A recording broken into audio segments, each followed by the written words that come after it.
ಇದು ಕುಂಭರಾಶಿಯವರು. ನನಗೆ ತಿಳಿದ ಪ್ರಕಾರ ಹೈಯೆಸ್ಟ್ ಎಲ್ಲಿ ಪರಿಹಾರ ಮೇಡಮ್, ಇಂಡಿಯಾ ಪಾಕಿಸ್ತಾನ ಎಷ್ಟು ಜನ ಓದಿಲ್ಲ, ಓಟ್ ಹಾಕಿ ಗೆಲ್ಸಿದ್ರು, ಬುದ್ಧಿ ಇಲ್ದಂಗೆ ಎಲ್ಲರೂ ಗನ್ ತಂದು ನಿಂತ್ಕೊಂಡ್ರ, ಬಾಂಬ್ ತಂದು ನಿಂತ್ಕೊಂಡ್ವಾ, ಎಲ್ಲರಿಗೂ ದಿಕ್ಕಾಬಿಳಮೆ ಆದ್ವಾ, ಭಾಳ ಚೆನ್ನಾಗಿ ಅರ್ಥ ಮಾಡ್ಕೊಳ್ಳಿ. ಪರಿಹಾರ ಎಂತೆಂತ ಇದ್ರು ಭಾಳ ಮಿರಾಕಲ್. ಇದೇ ರೀತಿಯಲ್ಲಿ ಕುಂಭರಾಶಿ, ಕುಂಭರಾಶಿ ಈ ವರ್ಷ ಕುಬೇರನ ರಾಶಿ, ಭಾಳ ವಿಶೇಷ, ಮಹಾಲಕ್ಷ್ಮಿ ರಾಶಿ ಅಂತ ಹೇಳುತ್ತೆ. ಕುಂಭರಾಶಿಯವ್ರ ಮನೇಲಿ ಭಾಳ ವಿಶೇಷ ಅಷ್ಟ ಐಶ್ವರ್ಯ ಸಿಗುತ್ತೆ. ಕುಂಭರಾಶಿಯವ್ರಿಗೆ ಏನಪ್ಪ ಅಂದರೆ ರಾಹು ರಾಶಿಲಿದ್ದಾನೆ, ವಿಪರೀತ ರಾಜಯೋಗ, ಒಂಥರ ರಾಹು ಥರ ಯೋಗ ಕೊಡೋ ಯಾವ ಗ್ರಹನೂ ಇಲ್ಲ.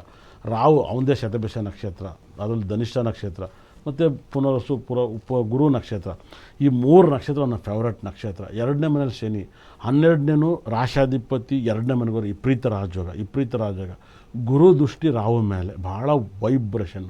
2ನೇ ಮನೆ ಅಧಿಪತಿ ರಾಶಿ ನೋಡ್ತಾನೆ. ನೀವು ಕುಂಭರಾಶಿಯವರಿಗೆ ಕೆಲಸ ಕಾರ್ಯ ಸಿಗೋದು, ನಿಮ್ಮ ಫ್ಯಾಮಿಲಿಲಿ ಸಖತ್ತು ಗಂಡ ಹೆಂಡತಿ ಚೆನ್ನಾಗಿರೋದು, ನಿಮ್ಮ ಮಕ್ಕಳು ಚೆನ್ನಾಗಿರೋದು, ಮತ್ತು ನಿಮ್ಮ ಲೈಫಲ್ಲಿ ಹೊಸ ನಿಮ್ಮ ಲೈಫಲ್ಲಿ ಬದಲಾವಣೆ ನೋಡೋದು, ಸಾಕಷ್ಟು ನಿಮ್ಮ ಕೆಲಸ ಕಾರ್ಯಗಳು ಸಕ್ಸಸ್ ಆಗೋದು, ಮತ್ತು ನಿಮಗೆ ಮದುವೆ ಮಕ್ಕಳಾಗೋದೆಲ್ಲ ತುಂಬ ಈಸಿ ಆಗುತ್ತೆ 100%. ಮತ್ತು ಲವ್ ಸಕ್ಸಸ್ ಆಗೋದು ನಿಮ್ಮ ಲೈಫಲ್ಲಿ, ಮತ್ತು ಬಟ್ಟೆ ಬರಿನ ಖರೀದಿ ಮಾಡೋದು, ಮತ್ತು ಸ್ವಂತ ಜಾಗವನ್ನು ಹೊಸ ಪ್ರಾಪರ್ಟಿಯನ್ನು ಖರೀದಿ ಮಾಡೋದು. ಮತ್ತು ಕುಂಭರಾಶಿಯವರಿಗೆ ಎಲ್ಲಕ್ಕಿಂತ ಹೆಚ್ಚಾಗಿ ಅತಿ ಬುದ್ಧಿವಂತರಾಗ್ತಾರೆ ಈ ವರ್ಷ.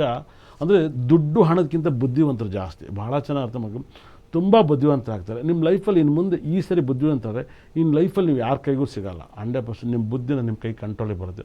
ಅದರಲ್ಲಿ ನೀವು ಓದ್ತಿರೋ, ದುಡಿತಿರೋ, ಒಳ್ಳೆ ವ್ಯಕ್ತಿ ಆಗ್ತಿರೋ, ನೀವು ತುಂಬ ದೊಡ್ಡ ವ್ಯಕ್ತಿ ಆಗ್ತೀರೋ ಅಂತ ಕುಂಭರಾಶಿಯವರಿಗಿಂತ ವಿಪರೀತ ರಾಜಯೋಗ.